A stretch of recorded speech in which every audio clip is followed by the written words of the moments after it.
Hello, my friends. Welcome back to Meerkat Musings. I'm your host, Ben, aka Darth Timon, coming at you this morning with some thoughts on the recent Facebook announcement about fact-checking, which is going to also affect Facebook's other web-based properties such as Instagram and Threads.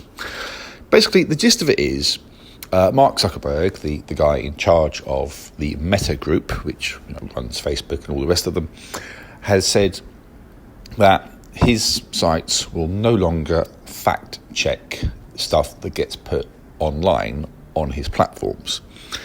He is claiming this is to do with ensuring better freedom of speech, but the reality is he's saying, okay, now people can basically lie as much as they want about whatever they want, and they should be free from any sort of consequences for doing so. And he's sort of suggesting that the communities on these sites should police themselves, and that we should trust one another. But the reality is there's only one group that benefits from this policy. Who is it that has been opposing fact checks more than anyone else? Well, I'll give you a clue. They're the group that would side with, the likes of Nigel Farage and Donald Trump. We're talking about conservative right-wingers here. Not all of them, of course, not by any means. But it's that group that largely opposes the idea of fact checks. Why? Because they tend to be the ones that fall afoul of them more often than not. So they're probably doing a little jig right now because it's now easier for them to spread disinformation and get away with it. So this is a really bad moment for social media platforms. I mean, it's bad enough that Twitter is basically a cesspit these days.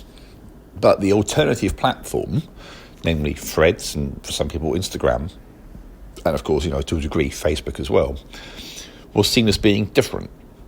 And now it's basically going to become the same.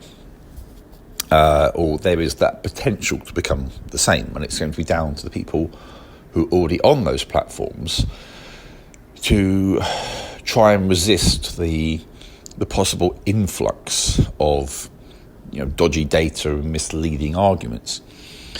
It's kind of tragic when you think about it, that these platforms are basically permitting outrageous commentary and then claiming freedom of speech protects that. Now, obviously, different parts of the world apply the concept of freedom of speech in different ways, and I'm all for freedom of speech. But the thing is, and I've said this before, freedom of speech doesn't mean that you should be free from the consequences. By all means, spout off about anything you want, in any manner that you want. But don't be surprised if you get challenged, and don't be surprised if you are actually wrong, that you're called out for being wrong. And if your comments have consequences for people, if you commit slander and libel against someone and that has a damaging impact upon them, don't be surprised if that turns around and bites you in the arse, as it should. Okay, just because you can, deceive and degrade other people and things and concepts, doesn't mean that you are free from the consequences of the harm that you cause in doing so. And yet that's kind of, I think, what a lot of these far right and far right types want. They want to be able to say whatever they want without consequences, no matter how damaging it is, or perhaps because it's damaging. And so we get these, we're going to get these wildly outlandish statements and comments now across the likes of Facebook and Instagram, and who knows where that will lead. And it's just going to turn yet another social media platform into a hive of arguments and chaos and baiting and all kinds of frankly horrible behaviour. And we've seen enough of that across Twitter ever since Musk took over. We're going to get it again via Zuckerberg. And this just goes to show as well. I mean, this is I'm sort of slightly going off on a tangent here. I've recently been talking about the concept of the and forgive me, I'm not sure how you pronounce this word, the oligarchy. But this is basically the concept of a handful of powerful businesses pulling the strings, or powerful businesses pulling the strings in politics. We're already seeing how this applies with Elon Musk. He is definitely pulling Donald Trump's strings. And now, in light of recent conversations between Zuckerberg and Trump, Zuckerberg having recently been hosted by Trump at Mar-a-Lago, now we're hearing Zuckerberg say this kind of thing. So these practices and policies from two of the richest men on the planet, two men who control very influential social media platforms, they basically now benefit Trump. And they benefit Trump's supporters and Trump's ilk.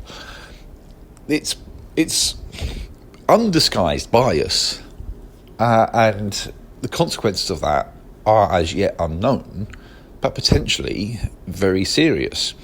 And it's crazy, but it seems to me that America has sleepwalked into being controlled by big business. In fact, you could argue that this has been the case really in the USA for many, many years. And it's been true, it's as true of Democrat administrations as it is Republican administrations. The powers that be on the political field are basically being manipulated by the powers that be behind these big companies and businesses and business interests. I mean, you could argue, you kind of run the risk of spinning off into conspiracy theory territory here, but you could argue that this is actually the case with a lot of global interests as well. I mean, it's not just an American problem. It's something which I think is more serious in the USA than in some places, but I think it certainly could be argued that the interests of powerful businesses and those who run them has overtaken what benefits the average person on a global scale. This is why we see so much resistance to the concept of climate change. It's a genuine problem. I think something like 99% of scientists around the world agree that the information supports man-made climate change and supports it as a problem. But you get these little pockets of resistance, and these pockets of resistance then grow larger where big business and money is involved. And therefore, you see active resistance to trying to curtail this problem. Why? Because it's in the interests of those in power to maintain the status quo. It's how they make money. It's how they stay influential. So we're letting ourselves be controlled, and stuff like saying we won't fact check anymore is another way of saying, right, we're going to let ourselves be controlled.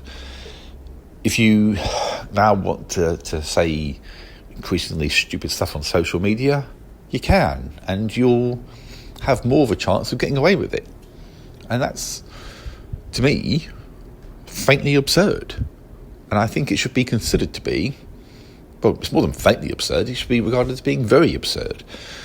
It makes me weep for the species sometimes, it really does. We're kind of, as I say, sleepwalking into these problems, and it just seems like little things like facts and logic are being pushed to the wayside because they're inconvenient. They stand in the way of those who seek power and influence. Well, anyway, that's my soapbox rant over with for the time being. And we'll just have to see how this all plays out, really, won't we?